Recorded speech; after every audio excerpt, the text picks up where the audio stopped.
My books, like though they are like grounded in mythology and Indian mythology, I also like basically use it as a medium of teaching children that the one being connected to your own roots and be it helps you be more grounded, more understand where you come from, but also helps you understand that no matter which culture or where you come from, the values or the value system, the things like respect and kindness and sharing, it's common, doesn't matter where you come from, and you're all part of the same value system that way.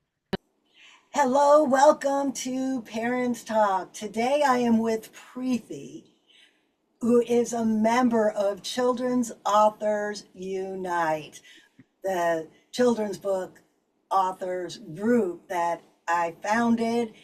And we have come together and we did 8 hours of live programming on YouTube, on Facebook, on LinkedIn, and I think we may have even been on X.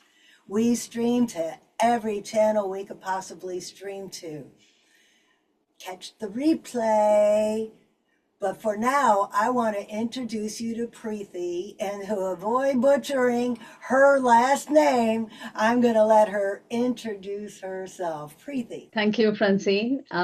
So I'm Preethi Balasubramanian, and I basically came into writing children's books quite recently, only about a year or so since I've been writing children's books.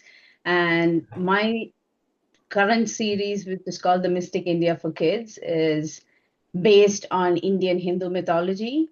And they are stories I grew up listening from my own parents and grandparents growing up. And I initially started telling these stories verbally to my own daughter when as bedtime stories. And from there, when she wanted to see how some of these characters looked or how did this person look or things, that's when I created them and wrote and created pictures on Canva and like drew out some of them. And it was initially a PDF book that I printed out for her. And from there, some of her friends and my friends saw it and liked it. And that's when it became a book that got published. And so now I have about 6 books in the series. And the initial few books are more retelling of the mythology, but also with reflection questions and points that parents and teachers can ask the children to relate to their current world, modern world scenarios. And then the next set of three, or the last 2 or 3 books, are more, they have 2 versions of the story. One is the original story retold, but also another parallel story where they use the values or use the skills that they've learned from the mythology story, but then how a particular kid is using it in the classroom or in the park kind of a scenario. So it makes it more relatable to them. So your stories are all about Indian culture. And I love learning about different cultures. So, can you tell us, for those of us who really don't know a lot about Indian culture and about your mythology, can you tell us a little bit about the first story you wrote about for your daughter, or was it your son? I My met daughter. your daughter. Okay, your daughter. I met your son because your son is also an author in his own right, and he's a member of Children's Authors Unite. You could catch him on the replay too, mother and son together. But the story you wrote for your daughter, can you give Mhm. us a little taste of what that story's like for the people who have no idea what Indian mythology is all about? The initial book, the first one, was based on like Lord Krishna. So that's a Hindu god. And he's known to be a god who is like a child god, a little kid, and then like through the story he grows up and like he's a very mischievous kind of kid, but at the same time through his mischief and things he also helps other people, shows kindness, like brings the whole community together and things like that. That's what that god as a kid does. And so those things are like very relatable to kids these days also, because it also includes like a small kid playing pranks with other kids, or like, and though it's playing pranks, but then they also then learn how to teamwork, do something together with other kids. And also sometimes it's pranks, but then a prank to help somebody with something or things like that. So, and also he's kind of a cowherd boy, so he also teaches about like being friendly with animals. And so it has a lot of different aspects, a lot of different values in the story. And most of my other stories are also like that. So that was one. And then there's another one about Ganesha, which is the elephant-faced god. So I think from there also, like, there is another small offshoot story that I did write as part of another anthology, which is about Ganesha. Is also is even among gods, a god with an elephant face was not a normal thing, right? So he was that different kid. Like today, kids know, like sometimes they feel like, oh, I am the odd one in the class. So he was that different kid in among the group of gods. But then how he used his difference to actually help people and support them, and he used his elephant trunk, his strength, his big ears to listen better, things like that. And today, like Ganesha for Hindus, Ganesha is a god who is seen as a remover of obstacles and not as somebody who's different, right? So it's like how you use your uniqueness, your difference as a strength instead of looking at it as a drawback. So there are like small value lessons like that. And there's this other book which is more about the nine different forms of Shakti, or Shakti basically means courage. So nine different gods, different forms of goddess Shakti, and that is more also like for, I would say, like for little girls, it's more like female empowerment, because each of those forms is, one is kindness, one is strength, one is standing up for what's right. So each form depicts a certain value or a certain strength. And that again, like I have the original story and a story, parallel story, where a girl actually uses it to say stand up to a bully in class, or support another friend in the playground. So that's kind of how my stories have come about. I think I was channeling the Hindu gods when I wrote my Camp Confidence series. They're just very, very similar. Ganesha, is that the name of the elephant? Mm-hmm. Ganesha. I have that statue in my bathroom. I love it. And Ganesha is probably my spirit animal or my spirit god. And that is what Let Your Sparkle Shine is all about. Let Your Sparkle Shine celebrates what's different with each child at Camp Confidence. Just Mm-hmm. like the elephant face makes her different, Mm-hmm. and she learns how to celebrate her differences as strengths. That's Mm-hmm. exactly what happens in Let Your Sparkle Shine. Each child learns that what makes them different is what makes them sparkle. So, Yes. can Mm-hmm. you give us some examples about how that lesson is taught? Yeah, so that's the book, the I love Ganesha it. one. Oh my gosh, the draw. I'm going to have to buy this book. Is it on Amazon? Yes, it is. It's on Amazon, it's on Barnes and Noble. Awesome. I just, like I said, I collect elephants. This is coming into my collection. So actually, I don't know if you know, but there's a story behind how he even got his elephant head. Because so basically, Ganesha was uh, created or born like with a normal looking head like a human. And so he was tasked by his mother to protect the house, guard her place when she wanted to go in and take a bath and didn't want anybody disturbing her or anybody walking in. So he was there guarding the entrance, and Lord Shiva, his father. But so the way Ganesha was created is Parvati, his mother, creates him out as a part of her spirit, as a part of her soul. So when Shiva comes, he doesn't still know that this is his son. and he doesn't know this is his dad. So he tries to stop him from entering the house because he wants to protect his mother because that's what she's asked him to do.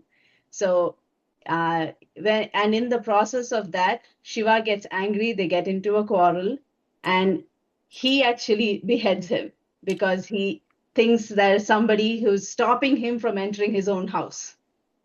And then like in the all the commotion, like the mother Parvati, she walks out, and then she realizes what happened, and she's all heartbroken. And then Shiva realizes what he's done, the mistake he's done, and that's when they are like, okay, so we have to do something, we have to bring this kid back to life. And that's how they look for, and the elephant is the first animal they come across.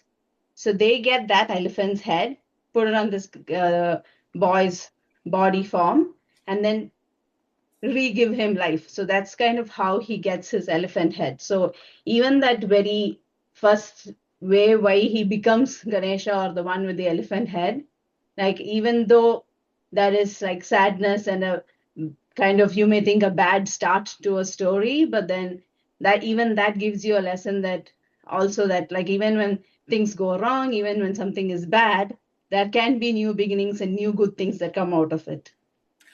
I So love that lesson probably more so than like anything. that's actually the first story in this. I, And that lesson is just so important because a lot of people think when things go wrong, they failed. hmm You don't fail, you learn. yes. Yeah, and this also like has small puzzles that they can Oh, solve, how cool. and has like coloring pages that they can color. That's my daughter, she's colored some of it. Yeah, this is her copy of the book. So there are like coloring pages that they can color. That just shows that your own daughter likes your book. No, and like small things, right? Like so the mouse is supposed to be Ganesha's vehicle, or his mode of transportation is the mouse. And there again, it's like something as small as a mouse. You may wonder, like, how can it lift somebody with an elephant face and an elephant, right? So there again, there's like this story that it doesn't matter like how big or small you are, that doesn't determine your strength. Your true strength is what is within you. I'm on Amazon right now trying to find the book. And I this is don't, the Shakti book I told you there we go. about. All right, I just bought your book. Thank you. No, and this is the Shakti book I told you about. The other one, which is like talks about the 9 forms of the goddess. And this is like, this has, so basically, this one, like the first one is being like steadfast, determined. If you have a particular ambition or goal or something you're passionate to it, like how you have to be like steadfast and work towards it. There is this other goddess, the second one, which is all about being patient, patience and devotion. The third one is about standing up to your own fears, kind of thing. And the next one is about kindness and bringing smiles and joy to everybody. And then there is one which is more like the motherly love and affection, the protection kind of thing that comes from a mother's love. Then there is another one where she is a warrior who stands up for justice, for like anything bad happening to people. So she stands up for them. And then there is one which talks about the like the radiance of peace, being at peace with yourself. And then there is this God of wisdom. So all the learnings and wisdom and knowledge. And so these are like the 9 days. And on the and this usually is celebrated as Navratri during the month of October or November every year. And this is 9 days where you celebrate the 9 different forms of the goddess. And on the 10th day, you have like a bigger celebration, which culminates with all the learnings from all the 9 days. And it's basically a day of triumph for all knowledge and wisdom. Wow, how And cool. and for like little kids, right? Like the first time they start learning to write or read, So that 10th day is called Vijayadashami, or the day of victory. And generally, the very first time, it's on that day we have the kids sitting on our lap, hold their hand and make them write. So that's the first day they start learning to read and write. Wow. So not only is it just the stories on how to live your life, but then there's actual learning how to Mhm. write. I Yeah. don't know any other culture that has that in a religious setting. No, so like actually every year these 9 days are observed, and for even adults, like, so for me, I would like leave one of my storybooks or my computer, which I basically use for my work or my trade, and then same with my husband, and then the children, they would have like their that year's school books, or like my son is also a pianist, so maybe his piano or music books. So we would keep them all in front of God, do like a small prayer, and then take those books back as a blessing from God. And then, so that's kind of saying that you're like renewing your blessings, renewing your knowledge and wisdom with the blessings of God for the rest of the year. And then you focus more on your education, kind of thing. And if there is a kid who is very small and who's just starting the learning reading process, that's the day they sit on their dad's lap or mom's lap and hold their hand and they write for the first time. I see. So this is for the whole family to, Hmm. to celebrate learning. Yes. Hmm. Wow. I think I'm going to adopt this part of your culture. I love that. I love it. Then again, I think it should be done every day. So, as authors, and I just bought your book, and of course, I'm going to give you a review. Public service announcement, all authors love reviews. So, everybody, please go check out Preethi's books. And I just saw they're on Kindle too, so you don't have to spend a lot of Hmm. money. Get a 99-cent Kindle copy and then let her know what you think of the story. Hmm. What is your favorite story of all of them? My favorite story, I would say, like, I do like the Shakti stories because they are all more female driven, also all female characters. And um one is like, though there is more goddesses and things like this, I generally feel like with more of the Western folklore or the fairy tale, like Cinderella and Sleeping Beauty and all those kind of stories that we've grown up with, most of those stories talk about a prince or somebody else or a godmother coming and saving you. And it, yes, they have their own values and they have their own systems, but then I also feel like that is not empowering girls or empowering the little girls, because it's not teaching them to stand up for themselves or like them doing something themselves to get out of a problem. It's always like you're waiting for somebody to come and save you. Good. Whereas some of these stories are more female driven, and it's like you're standing up for yourself, or how a woman is like helping other people or doing those things. And me as a lady myself and having a daughter, I feel like more of these stories should be heard by little girls, and they should know that, yeah, they are not like damsels in distress where somebody else has to come save them, but they can save themselves, they can do things for themselves. Yes, yes, yes. And in Let Your Sparkle Shine, one of the little girls hides her knowledge. She uses big words because she reads a lot and she studies, and she's afraid of the kids making fun of her because she's smart. No, girls, let everyone know. Let your sparkle shine. Yes, definitely. But your stories resonate with the boys too. Can you tell us how your son connected with a story or two?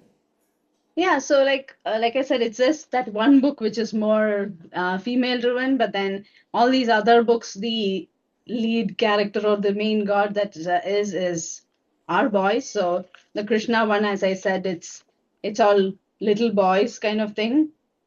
So that is that. Yeah, Krishna is like a little mischievous boy who does things. So that's more on the boys front, and like the all the other books, they're all like this is a also about a prince. So they're all like I said, like so because it basically talks about kindness, basically talks about standing up for yourself, standing up for somebody else who is weaker than you, or standing up for what's right, and it's being respectful, uh, accepting how you are, or doesn't matter, like you said, like your differences are what makes you unique, what makes you special. So accepting those things, these things are like doesn't matter what gender you are, a boy or a girl, these things apply to everybody, and like some of them apply to you and us as adults. I think it does. It applies to everybody, adults, children of all ages is what I like to call us. Children of all ages. It True. does. And I honestly believe if parents read our books to their children, they will get as much out of it as we do Hmm. or as the kids do. Yes.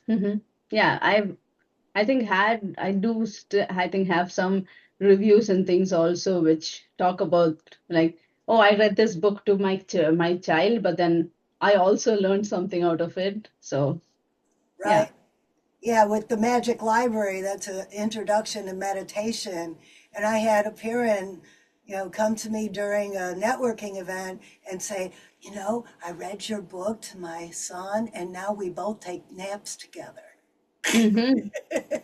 He takes better naps because he learned how to quiet his mind. And then mom gets to take a nap too. How great is Hmm. that for a mother? Yeah, very true.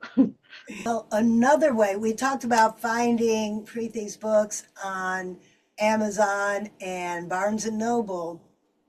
You could also find them on children'sauthorsunite.com. Check out our website, and you can find all of Preethi's books and my books and, well, 16 other children's authors who have all come together to spread the word of children's literacy, positive messaging, and spending time with your kids, positive time where the whole family can learn and grow together.